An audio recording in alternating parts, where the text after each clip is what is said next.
শফি মাকদুম মোহাম্মদ খাজা ইসরাইল চিশতি নিজামী পাক কদম মোবারকে আমার ভক্তি ও চুম্বন রেখে আমি আমার আলোচনাটা শুরু করতে যাচ্ছি। আপনারা যারা এখানে উপস্থিত আছেন প্রত্যেকের তবারক খাইছেন নাকি? আজকে আমাদের সিলসিলার চতুর্থতম মুজাদ্দিদ হযরত শাহ মুয়াজ্জম শফি মোহাম্মদ ওরফে হাফেজ শামসুল হক সাহেব কাদ্দাসাল্লাহু সিররাহু ওরস মোবারক ছিল পবিত্র লাইলাতুল বরাত। শাহ মুয়াজ্জম শফি এলাহাবাদী আমার মুর্শিদ কেবলার দাদা পীরের পীর সাহেব, ওনার রওজা মোবারক এলাহাবাদে, ভারতের এলাহাবাদে ওনার রওজা মোবারক। ওনারই শানে আজকে তবরকের আয়োজন করা হয়েছে। আশা করি প্রত্যেকে তবরক খাইছেন। তো আজকে পবিত্র লাইলাতুল বরাত। লাইল শব্দের প্রকৃত অর্থ হচ্ছে রাত, পবিত্র রাত, আর বরাত শব্দের অর্থ হচ্ছে ভাগ্য রজনী। তো লাইলাতুল বরাত মানে হচ্ছে ভাগ্য রজনীর রাত। শরীয়তের ভাষায় প্রত্যেকে এই লাইলাতুল বরাতকে খুব সম্মান ও মর্যাদার সহিত পালন করতেছে, ভবিষ্যতেও করবে। কারণ এই রাতে আমাদের ভাগ্যের পরিবর্তন ঘটায়। যেমন সারা বছর আমরা যা কিছু করেছি, আজকের এই রাতে আমাদের ভাগ্যের সেই পরিবর্তন ঘটানো হবে। যেমন আমাদের কার কতটুকু হায়াত আছে, কে কতটুকু সম্পদ লাভ করবে, কে কতটুকু ভালো কাজ করবে, মন্দ কাজ করবে, এভরিথিং যা কিছু আছে সব কিছু আজকের এই রাতে লিপিবদ্ধ করা হবে।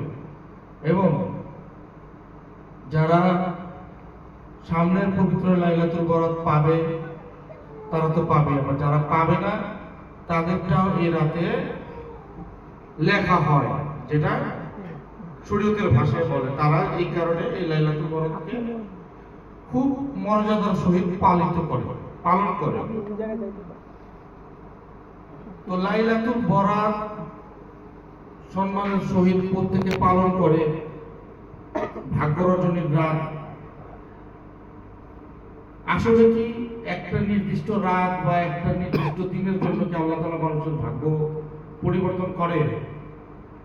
না, আল্লাহ তাআলা যে কোনো সময় মানুষের ভাগ্যের পরিবর্তন ঘটাইতে পারে। তো সেই ভাগ্য পরিবর্তন ঘটানোর যে প্রসেস সেটা সম্পূর্ণ নির্ভর করে সেই বান্দার উপর, সেই বান্দার কর্মের উপর। সে কি কর্মটা করেছে যার কারণে তার ভাগ্যের সেই পরিবর্তন ঘটে। আল্লাহর কোনো বান্দা যদি সারাক্ষণ আল্লাহর ইবাদতে ধ্যানমগ্ন অবস্থায় থাকে, আল্লাহর জিকিরে থাকে, আল্লাহর নাম জপে, মানুষের সাথে ভালো ব্যবহার করে, তাহলে তার ভাগ্য সে নিজেই পরিবর্তন ঘটাবে। সে যদি কাজগুলো করে আল্লাহ কি তাকে দোজখ দান করবে?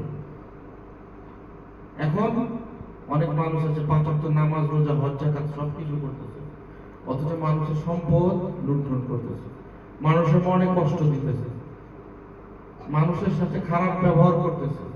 মসজিদ থেকে বের হয়ে যে মসজিদের বাইরে একজন ভিক্ষুক দাঁড়ায় আছে তার সাথে খারাপ ব্যবহার করতেছে। যখনই সে সেই মুহূর্তে খারাপ ব্যবহার করলো, তার সেই নামাজ ওই মুহূর্তেই বাতিল হয়ে গেল, তার সেই নামাজ কোনো কাজে আসবে না। তাহলে মানুষের কর্মকে প্রতিষ্ঠিত করার দায়িত্ব একমাত্র মানুষের নিজের। আল্লাহ নিজে বলছে, আমার যে বান্দা, কোরআনের কথা বলতেছে, আল্লাহ বলছে, প্রভু বলেছে, আমার যে বান্দা সে নিজে নিজের ভাগ্যের পরিবর্তন না ঘটায়, আমি আল্লাহ তার ভাগ্যের কোনো পরিবর্তন ঘটাই না। তার মানে কি? আমাদের ভাগ্য পরিবর্তন করার মূল চাবিকাঠি আমাদের মধ্যেই আছে। আমাদের মধ্যেই আমাদের ভাগ্যের পরিবর্তন করার চাবিকাঠি, কিন্তু আমরা সেটা বুঝি। আমরা যাই না শুইনাও অবুঝের মতো চলাফেরা করি। আমরা মনে করি এই সবে বরাত, এই লাইলাতুল বরাত সারা রাত্র ইবাদত বন্দেগী করব, আগামী বছর আমাদের সব পাপ পিছে যা করছি সব ধুয়ে মুছে শেষ হয়ে যাবে। এরকম আমাদের জীবনে কতগুলো লাইলাতুল বরাত চলে গেছে। আমাদের বয়স যদি 40 বছর হয়ে থাকে, 40টা লাইলাতুল বরাত চলে গেছে। কারো বয়স যদি 20 বছর থাকে, 20টা লাইলাতুল বরাত চলে গেছে। প্রত্যেক লাইলাতুল বরাতের মধ্যে আমরা শপথ করতেছি যে আমরা আর কোনো পাপ করবো না, আল্লাহ আমাদের ক্ষমা করে দাও। সারা রাত নামাজ রোজা বন্দেগী সবকিছু করার পরে এরকম ভাবে যে প্রতিনিয়ত আমরা প্রতি বছর আল্লাহর সাথে ছলনা করতেছি, তাহলে কি আমরা জান্নাতের চাবিকাঠি পাবো? আল্লাহ কি বলবো যে ভালোই তো বান্দা আমার লগে ছলনা করে, প্রতি বছরই শপথ করার শপথ ভাঙে। আল্লাহ তো বান্দার খেলা বুঝে গেছে না। তখন আল্লাহ লাইলাতুল বরাতের মধ্যে ঘুমায় আর সারা জীবন জেগে থাকে। লাইলাতুল বরাতের দিন আল্লাহ ঘুমায় আর সারা বছর আল্লাহ জেগে থাকে যে তার বান্দা সারা বছর তার জন্য কি করে। আমরা যত প্রকারের ইবাদত বন্দেগী করি না কেন, প্রত্যেকটা ইবাদত বন্দেগী আমাদের স্বার্থের জন্য, আল্লাহর জন্য। কোন ইবাদতগুলো আমরা করি বলতে পারবেন? কেউ যদি 5 ওয়াক্ত নামাজের কথা বলে সেটা আমাদের নিজেদের জন্য। কেউ যদি বলে তুমি হজ করো না কেন, সেটাও আমাদের নিজেদের জন্য। কেউ যদি বলে তুমি যাকাত দাও না কেন, আমরা যদি যাকাত দেই, এটাও আমাদের নিজেদের জন্য। কেউ যদি রোজার কথা বলে, রোজা রাখো না কেন, এটাও আমাদের নিজেদের জন্য। প্রত্যেকটা ইবাদতই তো আমরা যা করতেছি সবগুলো আমরা নিজেদের জন্য করতেছি। তাহলে কি এটা কি স্বার্থপরের ইবাদত না? এটা তো স্বার্থপরের ইবাদত। তাহলে আমরা যে প্রতিনিয়ত আমাদের নিজেদের জন্য আমরা এই ইবাদত বন্দেগী গুলো করতেছি, তাহলে আমরা আমাদের আল্লাহর জন্য, প্রভুর জন্য কি করতেছি? তাহলে আমরা প্রভুর জন্য কি করতেছি? প্রভুকে আমরা কি দিতেছি? আমি যদি 5 ওয়াক্ত নামাজ পড়ি, এটা থেকে আল্লাহর কোনো লাভ আছে? আল্লাহর কোনো লাভ আছে? আর আমি যদি 1 ওয়াক্ত নামাজ না পড়ি, 1 ওয়াক্ত 1 রাকাত নামাজ না পড়ি, তা থেকে আল্লাহর কোনো ক্ষতি আছে? বরঞ্চ আমি যদি নামাজ না পড়ি আমার ক্ষতি আছে। তার মানে এটা আমি আমার জন্য করতেছি, এটা আমি আল্লাহর জন্য করতেছি। তাহলে আমরা আল্লাহর জন্য কবে কি করব? এই আল্লাহর জন্য কি করা যায় এটাও কোরআনে বলছে। আমাদের জন্য আমরা কি করতেছি এটাও কোরআনে বলছে। কিভাবে আমরা জান্নাতে যাব এটার রাস্তাও কোরআনে আছে। কিভাবে আমরা দোজখে যাব এটার রাস্তাও কোরআনে আছে। পবিত্র কোরআনে সম্পূর্ণ সবকিছুই লিপিবদ্ধ করা আছে। বিবেচনা করতে হবে আমাদের যে আমরা কোন জায়গায় যাব। তাহলে আমাদের কোন জায়গায় যাওয়া উচিত? আমাদের কি স্বার্থপরের ইবাদত করা উচিত, না আমাদের প্রভুর জন্য কিছু করা উচিত? প্রভুর জন্য। কারণ প্রভু সবসময় বলে, প্রভু সবসময় বলে যে তোমরা কেন দেখো না আমি তোমার সামনে আছি? তোমরা কেন অনুভব করো না আমাকে দেখা যায়? তোমরা কেন দেখো না আমি তোমার সার অগের করতেছি? তুমি কেন দেখো না আমি তোমার মধ্যে মিশ্রিত অবস্থায় আছি? প্রভু এক এক জায়গায় এক এক ভাবে উনি নিজেকে বয়ান করছে যে আমাকে এইভাবে দেখা যায়, ওইভাবে দেখা যায়। তো আমরা কি তাকে দেখার জন্য কখনো চেষ্টা করেছি? করিনি। আমরা কি করেছি? কিভাবে আমরা জান্নাতে যেতে পারবো, 70 জন হুর কিভাবে পাবো, জান্নাতের কোন মোকামে কত ভালো ভালো খাওয়া পাবো, সারাপ খাবো, দুধের নহর পাবো, সব কি লোভের বিষয়। এখানে লোভ কাজ করতেছে, এখানে তো কোনো ফায়দা হইতেছে না। আর আমরা কি করতেছি? দোজখের ভয় করতেছি। দোজখ গেলে এইভাবে জ্বালাবে, এইভাবে পুড়াবে, এইভাবে শাস্তি দিবে। তার মানে কি আমরা ভয় পাইতেছি? তাহলে আমরা বেহেশতের লোভ আর দোজখের ভয় আমরা ইবাদত বন্দেগী করতেছি। প্রকৃত মাহবুবকে পাওয়ার জন্য আমরা ইবাদত করতেছি। আমাদের আল্লাহ তাআলা প্রভু একমাত্র সৃষ্টি করেছেন তার ইবাদত বন্দেগী করার জন্য না, তার ইবাদত বন্দেগী করার জন্য সৃষ্টি করেনি। আল্লাহ তাআলা আমাদেরকে সৃষ্টি করেছে তার সাথে মিশে যাওয়ার জন্য। আমাদের ভিতরে প্রভু বিরাজমান আছে তাকে দেখার জন্য, তাকে অনুভব করার জন্য, যে তোমরা দেখো আমি তোমার সাহায্যের জন্য করে আছি। রাসূল আকরাম সাল্লাল্লাহু আলাইহি সাল্লাম আল্লাহর সাথে মেরাজ করেছেন না, দর্শন করেছেন না, সাক্ষাৎ হয়েছে না রাসূলের।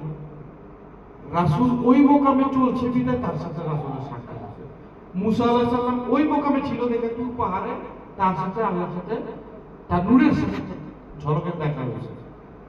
আর সশরীরে আমার নবীর সাথে দেখা হয়েছে।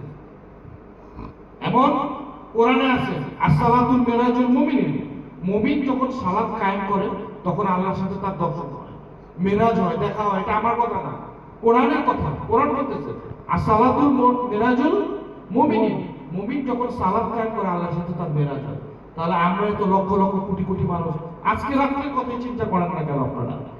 আজকের রাতে লক্ষ লক্ষ কোটি কোটি মানুষ আল্লাহর ইবাদতে ধ্যানমগ্ন অবস্থায় আছে। তাহলে কয়জন মানুষের আল্লাহর সাথে সাক্ষাৎ হচ্ছে?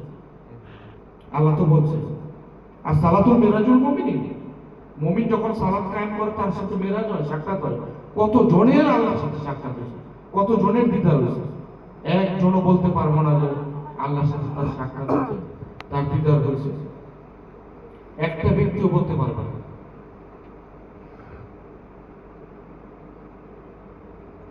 যাদের প্রভুর সাথে দিদার হয়েছে তারা ওলিয়া উলিয়া, গাউস, কুতুব, আবদালগণ, তাদের সাথে আল্লাহর সাথে তারা কানেক্টেড। তাদের মধ্যে আল্লাহ বিরাজমান। তারা তাদের প্রভুকে প্রতিষ্ঠিত করেছে। আল্লাহ যেই কারণে তাদেরকে সৃষ্টি করেছিল তারা সেই বিষয়টাকে প্রাধান্য দিয়ে সেই মোকামে তারা চলে গেছে। তারা আমাদেরকে শিখিয়ে দিয়েছে তোমরাও এই মোকামে চলো, এই রাস্তায় চলো, তাহলে তোমরাও প্রভুকে পাবা, তোমরাও প্রভুকে পাবা। ইহদিনাস সিরাতাল মুস্তাকিমের পথ দেখেন, ইহদিনাস সিরাতাল মুস্তাকিমের পথে যাওয়ার কথা বলছে। এখানে কি ওলিয়া উলিয়াদের কথা আছে না? কাদের পথে? সিরাতাল লাযিনা আনআমতা আলাইহিম গায়রিল মাগদুবি আলাইহিম ওয়ালাদ-দাল্লিন, তাদের পথে যাদের আপনি অনুগ্রহ দান করেছেন, তাদের পথে নয় যাদের উপর আপনার গজব নাযিল হয়েছে। কাদের পথে যেতে হয়েছে? যাদের প্রতি আল্লাহ অনুগ্রহ দান করেছে তাদের পথে। তারা কারা? তারা আল্লাহর রাসূল, ওই যে যাদের সাথে আল্লাহর দর্শন হয়েছে, সাক্ষাৎ হয়েছে, মেরাজ হয়েছে। আল্লাহকে দেখা যায়, বোঝা যায়, অনুভব করা যায়, কিন্তু আরেকজনকে দেখানো যায় না। আমি বাতাস অনুভব করতে পারি, স্বাদ অনুভব করতে পারি, সবকিছু অনুভব করতে পারি, কিন্তু আমি দেখতে পারি না। পারি? আমি বুঝাতে পারবো এটার অনুভব এরকম, এটা তৃপ্তি এরকম। একটা খাওয়া খাইছি, খুব মজা লাগছে, খুব স্বাদ লাগছে, এটার স্বাদ কেমন একমাত্র আমি বলতে পারবো, আরেকজন বলতে পারবে না। কিন্তু আমি এটার বর্ণনা তাকে দিতে পারবো। হাজার বর্ণনা আমি তাকে দেই না কেন, সে ওইটার স্বাদ পাবে না যতক্ষণ না পর্যন্ত ওই প্রোডাক্ট, ওই খাওয়া আমি তাকে না খাওয়াই দিব। যখন তাকে মুখে ঢাইলা দিব খাওয়াটা, তখন সে বলবো ও তুমি তাহলে এই মজাটাই পাইছো এই খাওয়াটা খায়। তো অনুরূপ ভক্ত কামেল ওলির কাছে যখন যায়, কামেল ওলিগণ আল্লাহকে ওই রাস্তায় চিনা দেয়, তুমি এই রাস্তায় যাও তাহলে তুমি প্রভুর সাথে দর্শন পাবা। তখন সে ওই রাস্তায় গিয়ে প্রভুর সাথে যখন দর্শন পায়, তখন সে বুঝতে পারে যে ও প্রভু তো এখানে এরকম। কিন্তু বাস্তবে বয়ান করে যত সুন্দর, আমি যত প্রকারের বর্ণনা দেই না কেন, প্রভুর স্বাদ পাওয়া যাবে না যতক্ষণ না পর্যন্ত প্রভুকে দেখা যাবে। তো আমাদেরকে প্রভু একমাত্র সৃষ্টি করছে তার জাতের সাথে মিশা যাওয়ার জন্য, তার ইবাদত করার জন্য। এটা তার ইবাদত না। আমরা বলি যে আল্লাহ একমাত্র আমাদেরকে সৃষ্টি করছে তার ইবাদতের জন্য, তার ইবাদতের জন্য আমরা বলি, বাস্তবে এটা তার ইবাদত না। তার কি ফায়দা আছে আমি যদি ইবাদত না করি? বা আমি যদি ইবাদত করি আল্লাহ কি ফায়দা আছে? কোনো ফায়দা আছে? নাই। বা আমি যদি ইবাদত না করি আল্লাহর কোনো লস আছে? নাই, বরঞ্চ আমার লস আছে। তার মানে কি? ফায়দা এবং লস উভয়টাই আমার। উভয়টাই আমার। তার মানে কি, আমরা যে ইবাদত বন্দেগী করতেছি এটা আমাদের জন্য করতেছি, সেটা আমরা আল্লাহর জন্য করতেছি না। তাহলে আল্লাহর জন্য কি করতে হবে, কিভাবে আল্লাহকে পাওয়া যাবে, কিভাবে দেখা যাবে, সেটা জানার জন্য যেতে হবে। যেই ব্যক্তি আল্লাহকে পেয়েছে, দেখেছে, জানছে, সেই ব্যক্তির কাছে যেতে হবে। সেই ব্যক্তি কারা? ওলিয়া উলিয়া গাউস কুতুব আব্দুল। যেমন আমার মসজিদকে হযরত মাওলানা সরাসরি মকদুম মোহাম্মদ খালিদ ইসরাইল চিশতি, যিনি প্রভুকে ঘরে বসে হাসিল করছেন। তিনি বলছে যে সমস্ত বন জঙ্গল সারা বিশ্ব ঘুইরা আমি প্রভুকে পাইনি, খুঁজছি প্রভুকে পাইনি, শেষে আইসা থেকে আমার ঘরে প্রভু।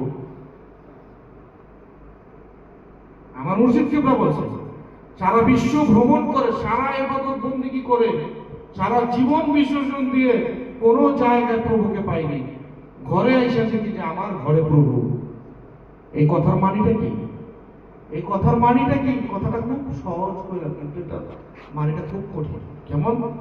তার ঘরে বলতে কি বুঝেছে? যে সমস্ত বন জঙ্গল সাধন ভজন সবকিছু করার পর দেখি যে প্রভু আমারই মধ্যে আছে।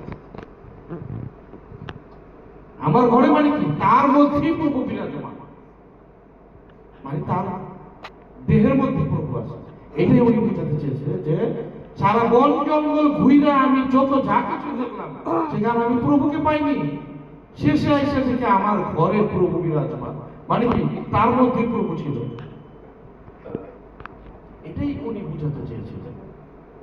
তো যারা বুঝার তারা বুঝছে, যারা ওনাকে না চেনার তারা চিনে নেবে, যারা চেনেন তারা চিনছে। এখন কেউ যদি বলে যে আমিও প্রভুকে জানতে চাই, বুঝতে চাই, চিনতে চাই এবং আমার মধ্যে প্রভুকে বিরাজমান করতে চাই, তাহলে তার কাছে যাবে, তার সান্নিধ্যে যাবে, তার গোলামি করবে। যত পর্যন্ত গোলামি না করা যাবে তত পর্যন্ত বাদশাহিত্ব পাওয়া যায় না। পৃথিবীর বুকে যত ওলিয়া উলিয়া গাউস কুতুব আব্দুল বলেন না কেন, বড় পীর দস্তগীর শেখ মহিউদ্দিন আব্দুল কাদের জিলানী রহমাতুল্লাহ, যাকে আমাদের রাসূল আকরাম সাল্লাল্লাহু আলাইহি ওয়াসাল্লাম মেরাজে যাওয়ার সময় সরদারে ওলি ঘোষিত করেছে, যে সমস্ত ওলিগণের সর্দার তুমি, সেও একজনের গোলামি করেছে। আবু সাঈদ মাখজুমি রহমাতুল্লাহ তার পীর, তার শায়েখ, উনার গোলামি করেছে, কিন্তু রাসূল তো তার পায়ের মধ্যে তার মর্যাদা দিয়েছে তার পীরের, তারপরও তাকে গোলামি করে আসতে। আমাদের রাসূল পৃথিবী সৃষ্টির পূর্বে থেকে সে নবী, যখন মাখলুকাতের কোনো কিছু সৃষ্টি করেনি তখন থেকে নবী সে।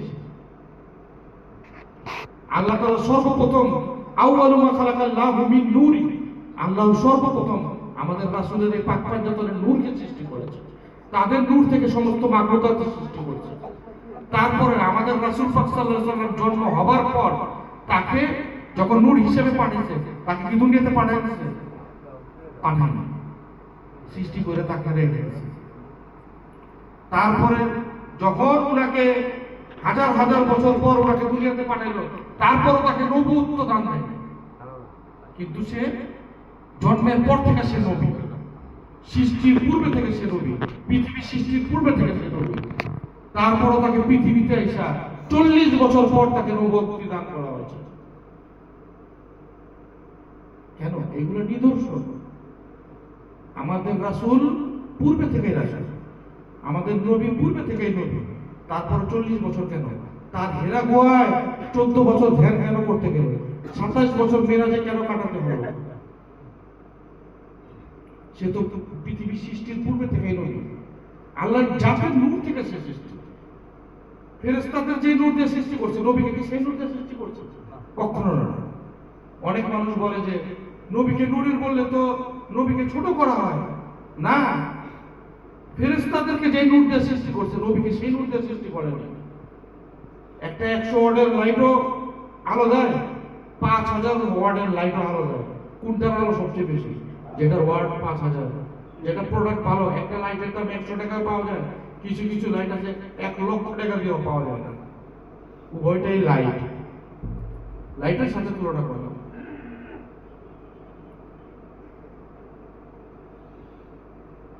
তো উনি হইতেছে নূরে মুজাসসিম, যেটা প্রভুর জাত।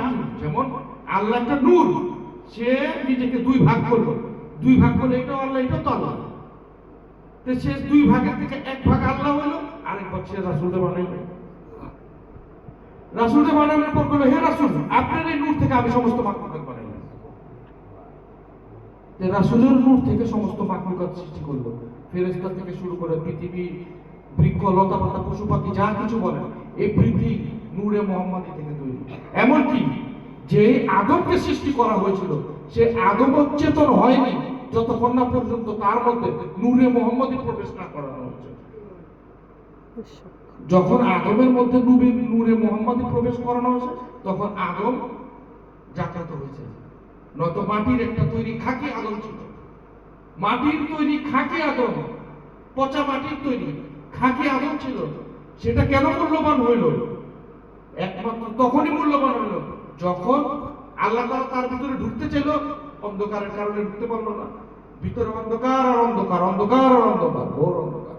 তখন প্রভু ঢুকে আবার বাইরে যায়। এই অন্ধকারে তো প্রভু বিরাজমান হইতে পারতেছে না। তখন প্রভু কি করবো? তখন প্রভু কইল, ও আমার তো আরেকটা নূর আছে, নূরে মুজাসসাম, আমার জাত নূর, কে? নূরে মুহাম্মাদি। তখন আদমের ভিতরে নূরে মুহাম্মাদি প্রবেশ করলো। যখন নূরে মুহাম্মাদি আদমের ভিতরে প্রবেশ করলো, তখন আদমের দেহ আলোকিত হয়ে গেল। যখন আদমের দেহ আলোকিত হয়ে গেল, সুফি আদম হয়ে গেল, তখন আল্লাহ তাআলা প্রভু সেখানে গিয়ে বিরাজমান হইল। তখন তার মধ্যে প্রভু বিরাজমান হইল। প্রভু যখন তার মধ্যে বিরাজমান হলো, তখন সেই আদম খাকি আদম থেকে সুফি আদমে পরিবর্তন হয়ে গেল। সুফি আদমে যখন তিনি পরিবর্তন হয়ে গেল, তখন সমস্ত মালাইকাগণ, সমস্ত ফেরেশতাগণ সেই আদমের পায়ে সিজদা করলো। সেই সিজদা কে পাইলো? ওই আদমকে সিজদা করে না। সেই সিজদা যখন আল্লাহ তার মধ্যে প্রবেশ করলো, সেই আল্লাহই সেই সিজদাটা পাইল, আদম পাইল না। আমরা যাকে আদম বইলা সিজদা করতেছি, আপনাদের চোখে দেখতেছেন সেরে, কিন্তু না, ওই আদমের মধ্যে তো প্রভুর জাত পাক আছে। আপনার ভিতরে প্রভু আছে, আপনার ভিতরে প্রভু আছে, প্রত্যেকটা মানুষের ভিতরে প্রভু বিরাজমান। কেন? কোরআন কি তাহলে মিথ্যা? কোরআন তো সবসময় বলে, নাহনু ইলাইহিল মিন হাবলিল ওয়ারিদ, তোমরা কেন দেখো না আমরা তোমার সাহা রগের চেয়ে নিকটে। আল্লাহ কোরআনে নাহনু বলতে এখানে আমরা বুঝাইছে। আল্লাহ বলছে কি, নাহানু ইলাইহিল মিন হাবলিল ওয়ারিদ, তোমরা কেন দেখো না আমরা তোমার সাহা রগের চেয়ে নিকটে আছি। আল্লাহ তখন আমরা বলে কেন? তার মানে কি অনেকগুলো আল্লাহ? না, আল্লাহ আমরা বলছে কারণ আল্লাহর সাথে মালাইকাগণ আছে, আজরাইল, ইসরাফিল, জিবরাইল, মিকাইল, সব ফেরেশতাও আল্লাহর সাথে। এই কারণে আল্লাহ বলছে তোমরা কেন দেখো না আমরা তোমার সাহা রগের চেয়ে নিকটে আছি। মানে কি, যেখানে প্রভু বিরাজমান সেখানে সবাই আছে। শুধু কি প্রভু আছে? যার মধ্যে প্রভু থাকে তার মধ্যে সবই থাকে। আজরাইল, মিকাইল, ইসরাফিল, জিবরাইল সবই আছে আমাদের মধ্যে, কিন্তু আমরা এটা দেখি না। আমাদের মধ্যে ফেরেশতা বিরাজমান না। আমরা হাঁটি কিভাবে, চলি কিভাবে? একটা মানুষ কি দাঁড়াইতে পারে কখনো? একটা পুতুলাই নাকি আপনি এইভাবে দাঁড়া করাতে পারবেন? পারবেন না, পড়ে যাবে। মানুষ কিভাবে দাঁড়ায়? ফেরেশতাদের মাধ্যমে দাঁড়ায়। আল্লাহ পরিচালিত করে আমাদেরকে। তো এই যে সিজদার বিষয়টা, যখন আদমকে সিজদা করলো সমস্ত মালাইকাগণ, শুধুমাত্র ইবলিস ব্যতীত। ইবলিস যখন আদমকে সিজদা করতে অস্বীকার করলো, তখন কি হলো? তার গলায় নান্নতের তক্তা ঝুলে গেল। নান্নতের তক্তা ঝুলে গেল না, তখন কি হলো? সে অভিশপ্ত হয়ে গেল, শয়তান। 9 লক্ষ বছরের ইবাদত নষ্ট হয়ে গেল একমাত্র আদমকে সিজদা না করে। তখন ইবলিস আল্লাহকে বলল যে আল্লাহ, পৃথিবীতে এমন কোন জায়গা নাই যেখানে আমি আল্লাহ তোমাকে সিজদা না করছি। পৃথিবীতে এমন কোন জায়গা নাই আমি তোমাকে সিজদা না করছি। তো এগুলো করার আগে আল্লাহ তাআলা একটা নান্নতের তক্তা ঝুলে রাখছিল। এই নান্নতের তক্তা দেখে ফেরেশতারা প্রতিনিয়ত ওই ভয়ে থাকতো, আতঙ্কে থাকতো যে এইটা কার গলায় না পড়ে। আল্লাহ এই জিনিসটা কি বানাইছে, কার গলায় না পড়ে। তখন ফেরেশতাদের সর্দার ওনাকে বানানো হয়েছিল, কাকে? মকরুম। উনি তো ইবলিস হয়েছে পরে। মকরুমকে ফেরেশতাদের সর্দার বানানো হয়েছিল। তখন মকরুমের কাছে সবাই আবেদন করলো, সব ফেরেশতারা, হে মকরুম, আপনি তো আমাদের সর্দার, আল্লাহ যে এমন একটা জিনিস বানাইছে এটা কার গলায় যায় পড়ে, আমাদেরকে একটু আল্লাহর কাছ থেকে এই জিনিসটার থেকে হেফাজত করে। তখন মকরুম বলল যে তোমরা চিন্তা করো না, তোমাদের কোনো ক্ষতি হবে না, এটা তোমাদের কারো গলায় পড়বে না, যদিও পরে দরকার লাগলে আমি এটা আমার গলায় নিব, তাও তোমাদের গলায় পড়তে দিব না। মকরুম ফেরেশতা বলল, মানে ফেরেশতাদের সর্দার কে? এইটা আজাজি, এইটাই ইবলিস। তো আল্লাহ তাআলা মালাইকাগণকে বলছিল, হে মালাইকাগণ, যখন ওই যে নূরে মুহাম্মদকে আদমের ভিতরে আল্লাহ প্রবেশ করলো, তখনই আল্লাহ বলছিল যে তোমরা আদমকে সিজদা করো। যখন সব ফেরেশতাগণ আদমকে সিজদা করলো, শুধুমাত্র ইবলিস ব্যতীত, সে অহংকার করলো, সে বলল কি, ও হচ্ছে পচা পচা মাটির তৈরি আর আমি আগুনের তৈরি জিন, আমি আদমকে সিজদা করব না। মকরুম করে যে আমি আদমকে সিজদা করব না, তো সব ফেরেশতারা সিজদা করলো, কিন্তু মকরুম ব্যতীত। ফেরেশতারা যখনই সিজদা করলো, উঠে যখন দেখলো যে মকরুম ব্যতীত, মকরুম সিজদা করেনি, সাথে সাথে দেখলো যে মকরুমের গলায় জান্নাতের তক্তাটা ঝুলে আসে। আল্লাহ তার গলা দিয়ে দিল, কেন? সে আদমকে সিজদা করলো না, বিদায় অহংকার করলো, যার কারণে তার মধ্যে এই জান্নাতের তক্তা ঝুলে গেল। ফেরেশতারা দেখা এই জান্নাতের তক্তাটা যখন ইবলিসের গলায় দেখলো, ফেরেশতারা নগদে আবার আরেকটা সিজদা করলো। ওই সিজদাটা করার আল্লাহর হুকুম ছিল না, আল্লাহ শুধু একবার সিজদা করার হুকুম দিয়েছিল যে তোমরা আদমকে সিজদা করো। একবার হুকুম দিয়েছে, তোমরা আদমকে সিজদা করো। ওই আল্লাহর হুকুমে আদমকে সমস্ত ফেরেশতাগণ সিজদা করছে। জান্নাতের তক্তা যখন গেল অড়গলায়, তখন ফেরেশতারা আরেকটা সিজদা করছে। কেন? যে আল্লাহ আমাদেরকে বাঁচাইছে, এই জান্নাতের তক্তা আমাদের কারো গলায় পড়েনি। ওই সিজদার কথাটা আল্লাহ ফেরেশতাদেরকে বলেননি, ওরা নিজের থেকে দ্বিতীয়বার সিজদাটা করছে। এই কারণে প্রত্যেক নামাজের মধ্যে প্রত্যেক রাকাতে দুইবার করে সিজদা করা হয়, একটা আল্লাহর হুকুমে আর একটা ফেরেশতারা নিজেরাই সিজদাটা করছে। অনেকে জানে এই বিষয়টা, নামাজে কেন দুইবার সিজদা করা হয়?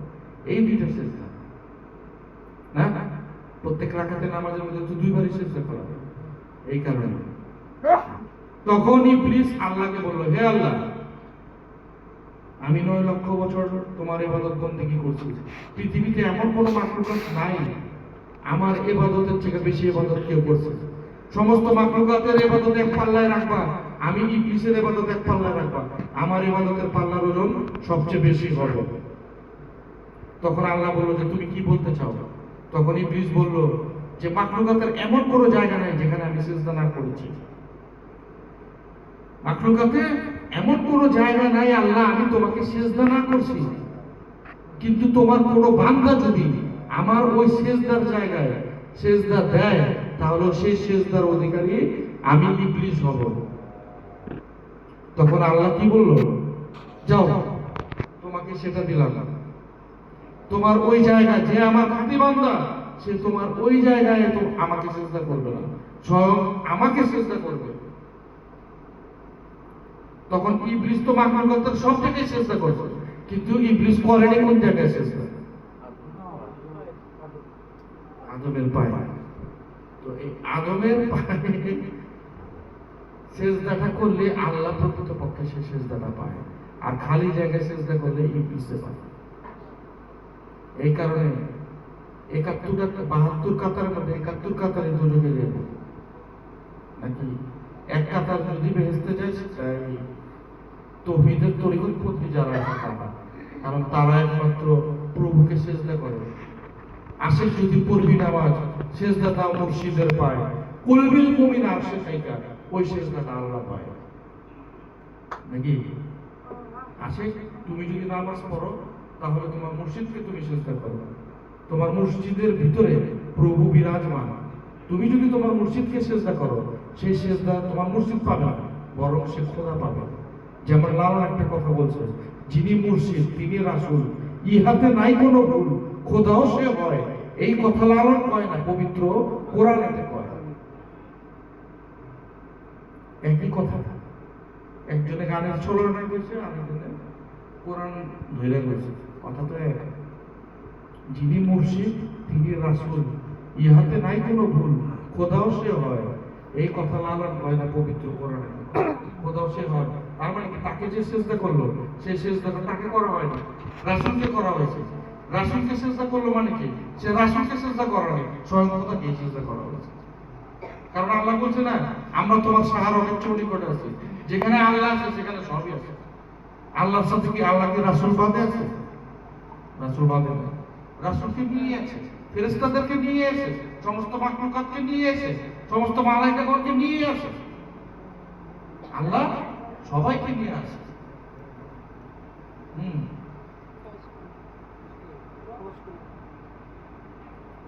আল্লাহ তাআলা সবাইকে নিয়ে আসে। তো আমরা আমাদেরকে যেই উদ্দেশ্যে সৃষ্টি করছে আমরা সেই উদ্দেশ্য ভুলে গেছি। আমরা আসলে এই সমস্ত খাস বিষয়গুলো বোঝার জন্য খাস মানুষের কাছে যাইতে হয়। খাস মানুষ যারা আল্লাহ প্রাপ্ত, যারা ওলিয়া উলিয়া প্রাপ্ত, যারা শায়েখ প্রাপ্ত, শুধু শায়েখ প্রাপ্ত হলে হবে না, কামেল মুর্শিদ কামেল মোকাব্বেল হতে হবে। যারা এই সমস্ত শায়েখ প্রাপ্ত না হবে তারা তাদের কাছ থেকে কোনো কিছুই পাবে না, যতক্ষণ না পর্যন্ত ওই কামেল মুর্শিদের কাছে না। একজন কামেলই চিনিয়ে দিতে পারবে যে রাস্তা কোনটা, কোন রাস্তায় যেতে হবে। যেই মানুষ রাস্তা না চিনে তার সাথে যদি যান তার সাথে সাথে আপনিও রাস্তা ভুলে যাবেন। আর মানুষ তো এখন ভুলের মধ্যে চক্কর খাইতেছে সব জায়গায়। মানুষ কি করবো এখন? মানুষ এক দ্বিধাদ্বন্দ্বের মধ্যে আছে। ওলিয়া উলিয়াদের মধ্যে বিভিন্ন রকমের চাপ সৃষ্টি হয়ে আছে। কেন? ওলিয়া উলিয়াদের মাজার ভাঙচুর হইতেছে, বিভিন্ন জায়গায় ধ্বংস করতেছে কারা? ওলিয়া উলিয়াদের দুশ্মন যারা, তারাই তো না। তা ওলিয়া উলিয়ারা এটার কোনো পদক্ষেপ কেন নেয় না? ওলিয়া উলিয়াদের কি সেই ক্ষমতা নাই? 100% সেই ক্ষমতা আছে, তারপর তারা কেন সেই পদক্ষেপ নেয় না?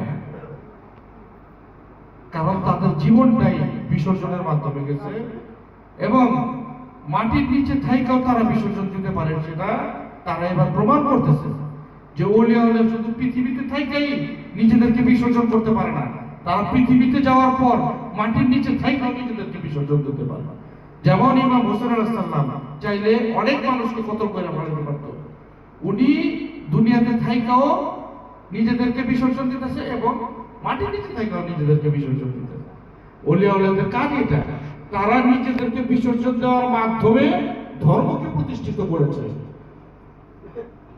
তার ভিতরে যদি রহিম, রহমান, পরম করুণাময়, অসীম দয়ালু এই ভাব যদি তাদের মধ্যে না থাকে, তাহলে তাকে প্রভু হিসাবে আমি কখনো মানব না। কেমন ওলি? তার ভিতরে রহমানের দয়া নাই। কেমন ওলি? তার ভিতরে রহিম নামক দয়াময় নাই, করুণা নাই, তাহলে তাকে আমি প্রভু কিভাবে মানব? প্রভুকে মানতে হলে তার ভিতরে রহিম রহমানের আচরণ থাকতে হবে, তাকে রহিম হতে হবে, রহমান হতে হবে, পরম করুণাময় হতে হবে, অসীম দয়ালু হতে হবে। তার মানে কি? তার যদি কেউ আঘাত করে সে সেটা দেখবে না, কিন্তু সে চাইলে নিমিষে ফিনিশ করে দিতে পারে। পারে না? পারে। তো এই সমস্ত ওলিয়া উলিয়াদের মধ্যে যে এই চাপ আসার আরেকটা সাইড এফেক্ট কারণ আছে, সেই কারণটা হইতেছে আমরা নিজেরা যারা ওলিয়া উলিয়ার ভক্তবিন্দু আছে তারা, যেমন আমাদের মাধ্যমে এই সমস্ত ওলিয়া উলিয়াদের উপরে বিভিন্ন চাপ সৃষ্টি হয়েছে, মাজারগুলোর উপরে আক্রমণ হইতেছে। কেন? কারণ আমরা আমাদের চলাচলের ভঙ্গিমায় পরিবর্তন করেছি। যেমন আমাদের শায়েখ আমাদের বৈরাগী শায়েখ ভাবে চলতে, আমরা তার অপোজিট চলতেছি।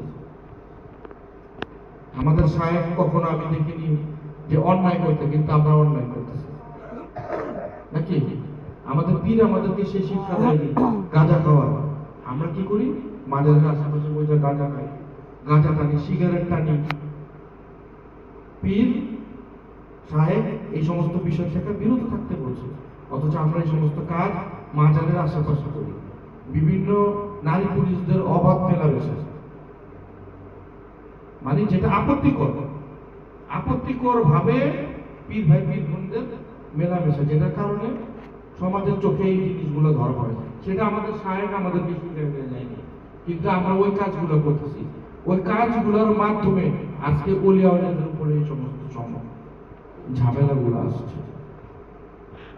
তারা তাদের ভক্তদের কৃতকর্মের ফল তারা এখনো নিচে থেকে ভোগ করতেছে। তারা এক নিমিষে ধ্বংস করে দিতে পারে, কিন্তু তারা করে না। যে সমস্ত ভক্তবৃন্দ ওলিয়াউলিয়াদের কাছে গিয়া আত্মসমর্পণ করার পর এই ধরনের কর্মকাণ্ড করে, তাদের জন্য কি তার মুর্শিদ সাফায়াত করবে? কখনো না। সাফায়াত কি শুধু আমাদের রাসূল করবে? আমাদের রাসূল শুধু, আমাদের নবী করিম সাল্লাল্লাহু আলাইহি ওয়াসাল্লাম শুধু সাফায়াত করবে না, প্রত্যেকটা পীর তার মুরিদদের জন্য সাফায়াত করবে। প্রত্যেকটা পীরই রাসূল, যার যার মুরিদের জন্য প্রত্যেকটা পীর। রাসূল কি? রাসূল মানে কি আমাদের আগে বুঝতে হবে। না বুঝে আমরা রাসূল বললে তো চলবে না, না বুঝে আমাদের রাসূল বললে তো চলবে না। রাসূল শব্দের অর্থ হচ্ছে রিসালাত। রিসালাত মানে বার্তা বহনকারী, আল্লাহ তাআলার বার্তা মানে রিসালাত, আল্লাহর রিসালাত, আল্লাহর বার্তা যারা তাদের ভক্তদের মধ্যে বিলায় দেয়, প্রচার করে দেয়, তাদেরকে রাসূল বলা হয়। প্রভুর বার্তা তার ভক্তদের মধ্যে বিলায় দেওয়াকে সেটাকে রিসালাত বলে। যে ব্যক্তি দেয় তাকে রাসূল বলে। তো সে কি আমাদের জন্য সাফায়াত করবে? সে কি আমাদের জন্য সাফায়াত করবে? করবে না। সে আমাদের জন্য সাফায়াত করবে না। আমরা অনেকে মনে করি আমি পীর ধরছি, আমার আর নামাজ কালাম কোনো কিছু করতে হবে না, আমার নামাজেরও দরকার নাই, কালামের দরকার নাই, কোনো কিছুর দরকার নাই, আমি তো পীর ধরছি, পীরই তো আমার পার করে নিয়ে যাবো না। অনেক মানুষের এই ধরনের ধারণা আছে, অবশ্যই পীর পার করে নিয়ে যাবো, পীর যে তোমার পার করে নিয়ে যাবো, তোমার ওই কর্মটা তুমি কি করছো? পীর কখনো তার মুরিদদেরকে পার করে নিয়ে যায় না, যার যার নিজে নিজে পার হইতে হয়। ওই যে ইহদিনাস সিরাতাল মুস্তাকিম, পীর শুধু সিরাতাল মুস্তাকিমের পথ দেখা দিবে, এই পথে তুমি চলো, যে পথে আমি চলছি, আমার পূর্বগণ পুরুষগণ চলে গেছে, তোমরা এই পথে চলো। যখন এই পথে চলতে গিয়ে হোঁচট খায় পড়ে যেতে চাইবো, তখন পীর সাহেব হাত দিয়ে ধরবো যে তুমি পড়ো না, আমি তোমার পিছনে আছি। যেমন শিশু ঘরের বাচ্চাকে হাঁটানোর জন্য মা বাবা এইভাবে ধরে রাখে, হাঁটার জন্য সুযোগ দেয়, হাঁটতে হাঁটতে যখন পড়ে যেতে যায় তখন বাচ্চাটা ধরে পড়তে দেয় না। ঠিক সেই রকম মুর্শিদও এরকম, তার মুরিদদেরকে রাস্তা দেখা যায়, তোমরা এই রাস্তায় যাও, এই রাস্তায় যেতে থাকো, যখন যাইতে যেতে হোঁচট খায় পড়তে নয়, তখন ওইখান থেকে মুর্শিদ ধরে যে আমি তোমার পিছনে আছি, তুমি চলতে থাকো। কিন্তু যাইতে কার হয়? মুর্শিদকে হাত ধরে নিয়ে যায় না, এটা ভুল। যারা যারা এই দ্বিধা দ্বন্দ্বের মধ্যে আছে যে পীরের কাছে মুরিদ হয়েছি, জান্নাতের সার্টিফিকেট পাই গেছি, সবচেয়ে বড় ভুল ধারণার মধ্যে আছে। মায়ের পেটের সন্তান না কান্নার পর্যন্ত মা দুধ দেয় না, সারাদিনের কর্ম শেষ করা না পর্যন্ত হাজিরা দেয় না, কোনো কিছুর করার পরে যদি ফলটা তাকে দেওয়া হয়, তাহলে আল্লাহ কিভাবে, মানে আমি মুড়ি ভেয়া জান্নাত পাই গেছি, আমার আর কিছু করতে হবে না, এটা কি হয়? আমি কর্ম করলাম না, সাধন করলাম না, ভোজন করলাম না, আমি পাই গেছি মোকামে মাহমুদা, মোকামে বড় বড় মোকাম পাই গেছি, না মোকামে চলে গেছি, হইব? কখনো হইব না। আমাদের সেই কর্ম করতে হবে, প্রত্যেককে তাদের কৃতকর্মের হিসাব দিতে হবে। কেন বলছে আল্লাহ? যার যার কর্মের ফলের হিসাব প্রত্যেককে দিতে হবে। আমরা কর্ম না করেই অনেক কিছু পাই যেতে চাই, বয়ে বয়ে সবকিছু পাওয়া যায় না। কর্ম ছাড়া, সাধন ছাড়া, ভোজন ছাড়া কোনো কিছুই পাওয়া যায় না। বর্তমান জামানায় যে সমস্ত ভাবে চলাচলতি হচ্ছে, এতে তাওহীদের অপমান হচ্ছে। ভক্তবৃন্দ যারা এখানে উপস্থিত আছেন, তাদের প্রত্যেককে কিছু কিছু কথা বলে রাখেন, যারা আপনারা মনে রাখবেন, আপনাদের পীর শায়েখ তাদের সম্মান এবং মর্যাদা সম্পূর্ণ আপনাদের হাতের উপরে আছে। আপনারা চাইলে তাদেরকে উচ্চ শিখরে পৌঁছে দিতে পারেন এবং আপনারা চাইলে তাদেরকে অনেক নিম্নে নামায় দিতে পারেন। আপনাদের কর্মের উপরে ডিপেন্ড করেছে আপনাদের মুর্শিদ কেমন। আপনাদের কর্মটা এমন করবেন যাতে মানুষ প্রশ্ন করে যে ওই কার পীরের মুড়ি। আপনাদের কর্মের মাধ্যমে আপনাদেরকে মানুষ চিনবে, পীরের মাধ্যমে না। কিন্তু বর্তমানে পীরের নাম ভেজা যদি আপনারা খান, তাহলে এটাতে আপনাদের ব্যর্থতা। আপনাদেরকে এমন ভাবে প্রতিষ্ঠিত করেন যাতে আপনাদের থেকে মানুষ বলে যে কোন পীরের মুড়ি দাঁড়ায়। আপনাদের কর্মের কারণে আপনাদের দ্বারা আপনাদের পীরকে চিনব, পীরের দ্বারা আপনাকে চিনব না। মানুষের ভিতরে এই জাজবাটা থাকতে হবে। আজকে অনেক জামানা আগের কথা, গৌতম বুদ্ধ ছিল ওই জামানার কথা। এই সুফি যে পোশাক, এই চাচার সুফি পোশাক করছে, এরকম সুফি পোশাক, এই ধরনের গেরু পোশাক আগে বৈরাগীরা যারা বাসায়িত্ব ত্যাগ করে বাসা থেকে বেরোয় সাধন ভজনের উদ্দেশ্যে বাইরে বাইরে, তারা এই ধরনের পোশাক পরে বাসায় পোশাক ত্যাগ করে এই পোশাক পরে বাইরে কি করতে, আল্লাহর মিশে যাওয়ার জন্য, প্রভুর ধ্যান ধ্যান করার জন্য, সাধন ভজনের জন্য বাইরে যেত। তখন এই পোশাকধারী ব্যক্তিদেরকে আগে পশু পাখি বাঘ যত প্রকার বনের পশু পাখি আছে না, তারা এই ধরনের ব্যক্তিকে দেখলে ভয় পাইত। তারা তাকে উপরে যায় বইত, তাদের সামনে কিন্তু পশু পাখিও জানত যে এরা ধর্মের উদ্দেশ্যে বাড়ি থেকে বাইরে। বনের পশু পাখি তাদেরকে এই পোশাক দেখলে পশু পাখিও তাদেরকে তাদের সামনে দেখতে ভয় পাইত না। তো জামানাটা আস্তে আস্তে যখন ডেভেলপ হইল, তখন কিছু কিছু শিকারী এই লেবাস ধারণ করল। এই ধরনের দেখে যে শিকার করতে পারে না, তাদের দেখলে পশু পাখি দৌড়ায় যায়, পালায় যায়, উড়ে যায়। তখন কিছু শিকারী কি করলো, এই ধরনের লেবাস ধারণ করলো। কি করলো, সুফি পোশাক পরে বইল বয়া, তখন হাতে পিস্তল বা তীর এই জাতীয় জিনিস দিয়া জঙ্গলে যেত। তখন পশু পাখি তো ভাবতো যে এরা তো প্রভুর রাস্তায় গেছে, এরা তো আমার ক্ষতি করবো না। তখন পশু পাখি সামনে যখন আসতো না, তখন তাদেরকে তীর দিয়া মাইরা শিকার করত। তখন এই লেবাসটার অপমান হইল। এরকম করতে করতে জামানাটা এমন হয়ে গেল, এখন পশু পাখি এই লেবাসধারী মানুষদের দেখলেও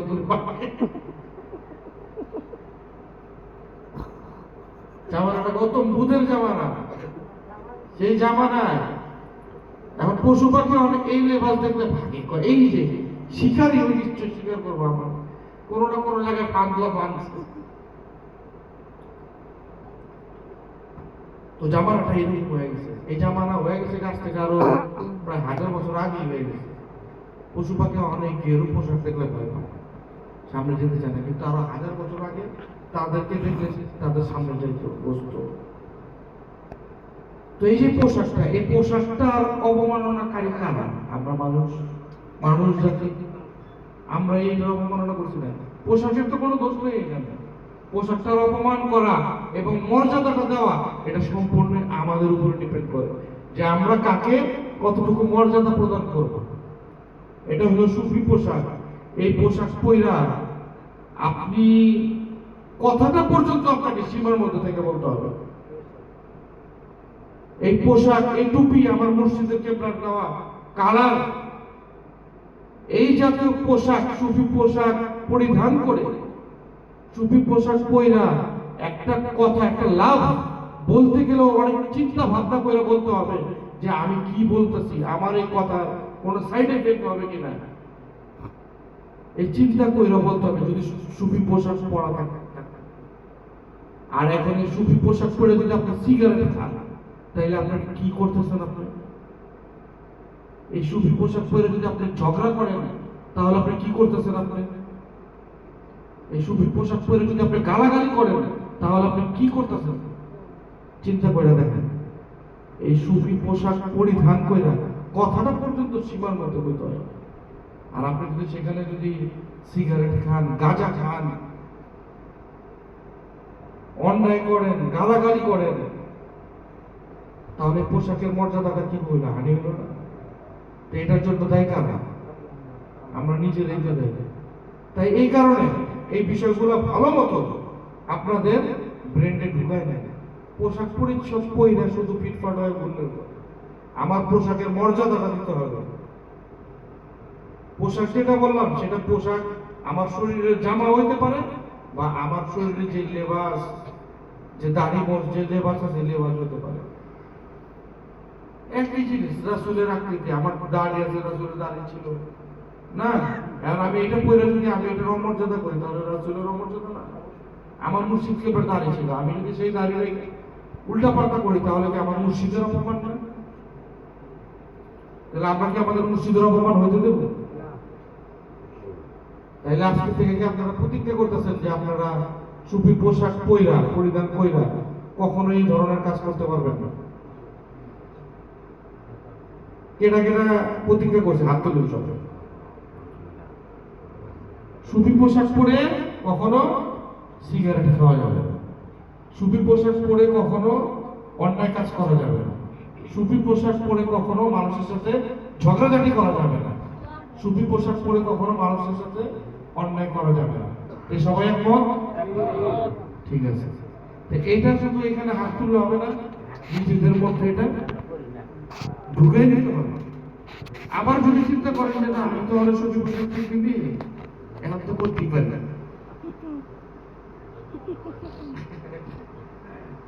আবার মনে করতে পারেন যে না সুফি পোশাক তো সবসময় পিনতে থাকুক না, যখন অন্যায় করুন অন্য পোশাক পরে নেবেন, এই ধারণা কিন্তু হারা যাবে না। যে সুফি পোশাক শপথ করে ফেলেছে আর চেহারাটা তো সুফি, কি বললাম যে দাঁড়িয়ে আছে, এইটা তো আপনি ত্যাগ করতে পারবেন না। দাঁড়িয়ে চাইছে চিরা যাবো, তখন মানুষ আপনি গায়ে দিয়ে না যা দেন, তখন কোনো লাভ আপনি দিয়ে আমি অনুমতি দিল। আপনি যদি চাই সময় ফালা দেন তখন আপনি দিয়ে, তখন ওই বেটা আপনার চিনা যাবো যে এটা চাইছে, তখন আর আমার কোন চিনাই দিতে হবে, ওই বেটাই চিনা যাবো আপনাকে, ওই বেটার কথা বলে দেবে যেটা চাইছে হালাইছে। এই সুফিটার পোশাকটা মর্যাদা দেন, এটার মর্যাদা দিতে হবে। এটার মর্যাদা দিতে পারেন তাহলে আপনি আপনার মুর্শিদের মর্যাদা দিন। সুফির একটা সুফির সাথে আমাদের রাসূল পর্যন্ত জড়িত।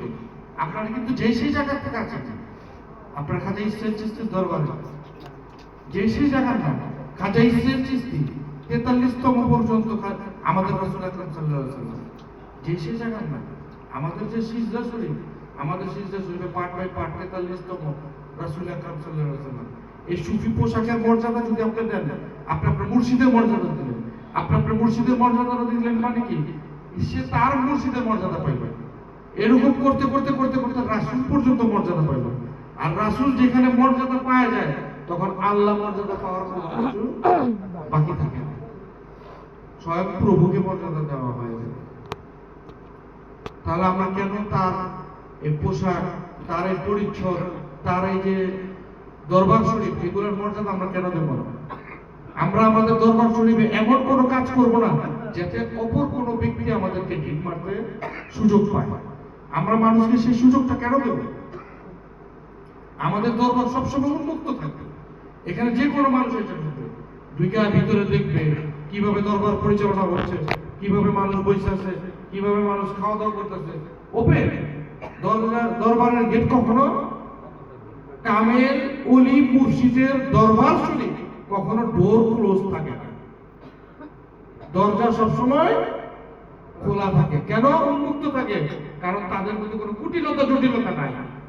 যাদের দরবারের গেট দেখবেন যে সবসময় লাগানো থাকে, তাদের মধ্যে কুটিলতার জটিলতা আছে।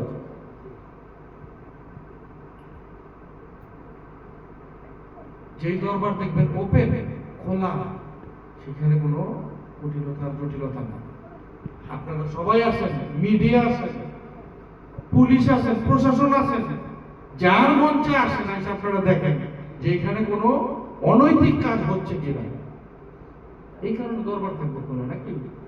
এই কারণে সবসময় বলি যে আমাদের চাল চলন বলন ক্ষেপণ সংক্ষেপণ মানে আমাদের ডিসিপ্লিন এমন ভাবে রাখতে হবে যাতে একটা মানুষ দেখে যাতে প্লিজ হয়ে যায়, দয়া হয়ে যায়, তারা যাতে এর প্রতি আকর্ষণ হয়ে যায়।